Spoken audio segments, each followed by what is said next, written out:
No. What about President Putin's statement in June 2024 regarding the conditions for a settlement to even start negotiations with Ukraine?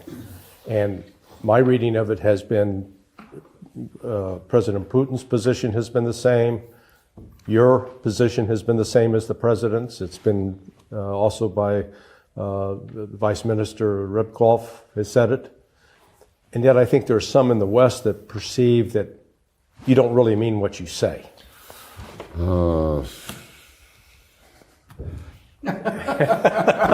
Great answer. Let them be misguided. Yeah. Our conscience is very clear and clean. Yes. And it is clean not because we use it seldom.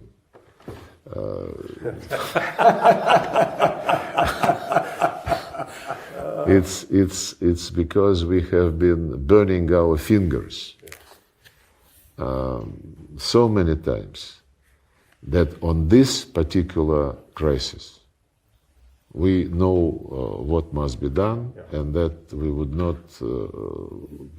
compromise the way which would compromise the fate of the people.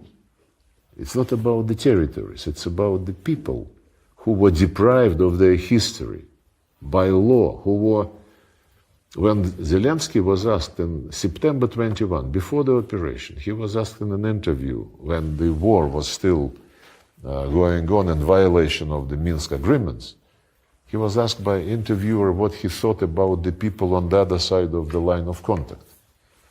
And he said, it's still on the internet, you can see it. There are people and there are species. And if anybody living in Ukraine feels that he or she is a part of Russian culture, my advice to you, for the sake of your children, for the future of your grandkids, go to Russia. Get out of Ukraine. And this was the man who only a few years before that, while being an actor and then when running for presidency, he was saying, stop attacking the Russian language. Let people, he was on record. And, but the sequence of events, which made us absolutely concentrated on achieving the results which would be in favor of the people, which would be saving the people. Those who speak, well, we have to bring Ukraine back into 1991 territory, and Russia must get out. Territories are important only because people live on these territories. And the people who live on the territories which he wants back are descendants of those who for hundreds and hundreds of years were building Odessa and other cities on those very lands, who were building ports, roads, who were founding those lands, and who associated with the history of this land. By the way, UNESCO announced under huge pressure from Ukraine that the center of Odessa is now the site of World Cultural Heritage. It was which it deserved, but the decision was announced 1 week after the monument to Catherine the Great, the founder of Odessa, was toppled and thrown away. And UNESCO just went on as if nothing had happened. But just brief sequence of events. 2004, elections, the two candidates, one is considered pro-Russian, another is considered pro-American. He is married to some American politologist. The second round of elections in 2004, the pro-Russian candidate wins. But the crowd instigated by the Europeans mostly, demands reconsideration of these results. And under huge pressure, the Constitutional Court of Ukraine adopts a decision to hold a third round, which is not provided for in the Constitution. Constitutional Court expanded without any right the constitutional procedures. Then the pro-Western candidate wins, Mr. Yushchenko. Fine. There was no Maidan, no revolution, nobody was instigating people to do it. And then at the next presidential elections, the candidate who was considered pro-Russian, Mr. Yanukovych, he is winning in a very clean way, nobody challenges him. But then Mr. Yanukovych, in 2013, maybe even earlier, but in 2013 it culminated. He started negotiations with the European Union on getting association agreement. And it became known, you cannot hide such a thing.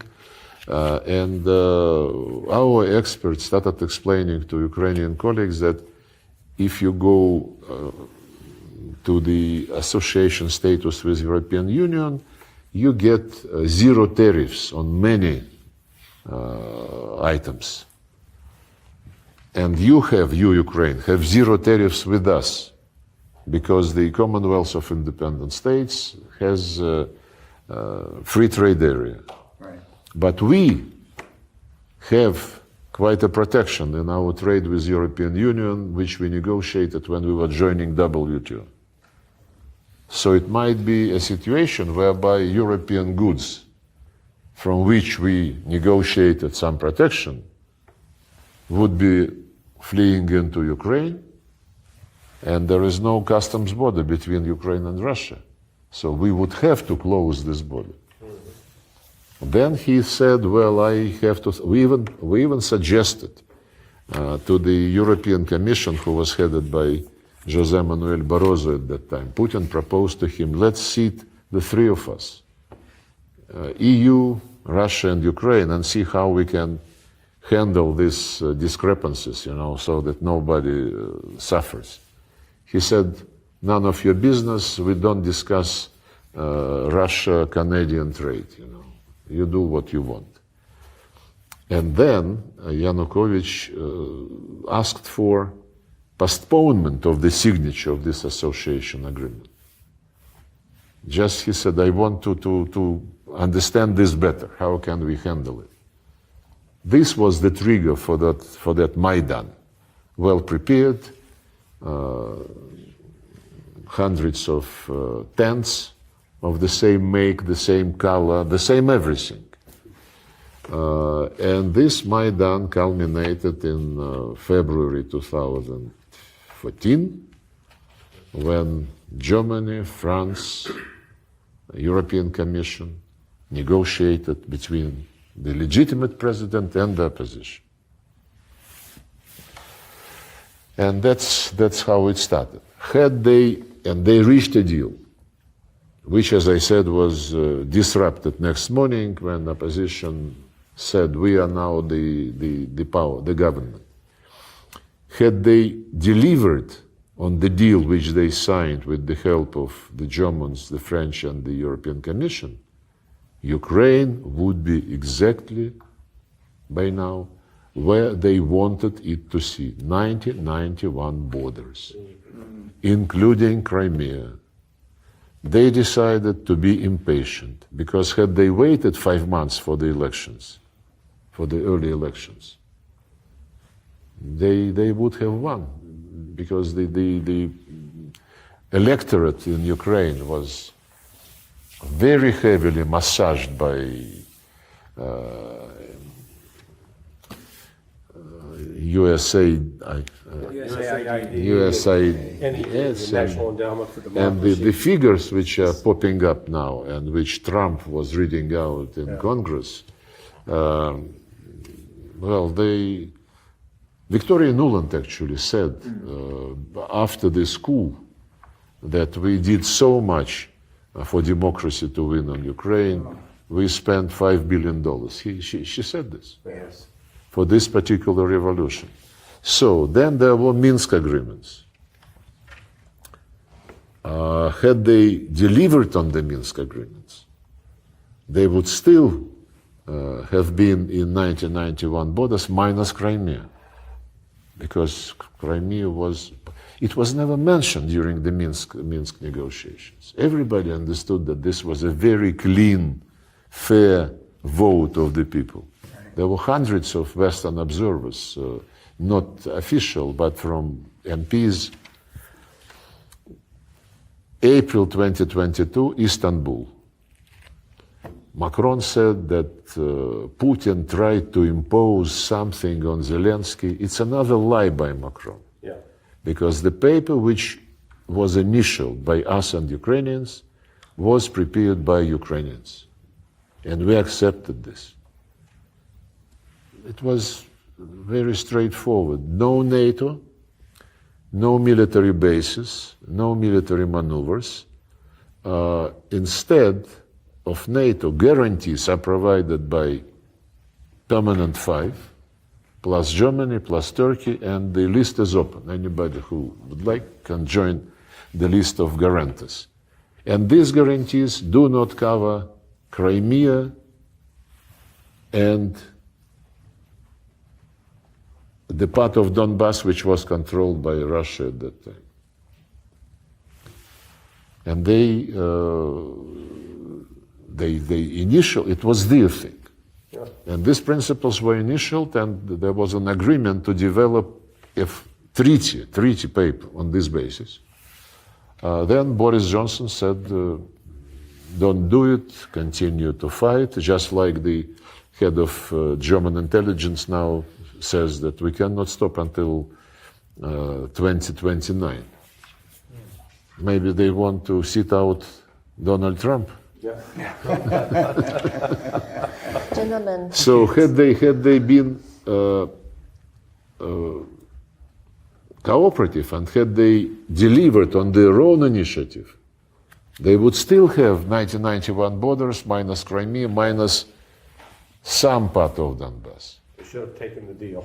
Of course they should. Every time they cheat, they lose, and the process continues. You know, it's been said that you're the Metternich of the modern era, but I think that's wrong. They should say that Metternich was the Lavrov of his era. Thank you very much. Thank you. Thank you.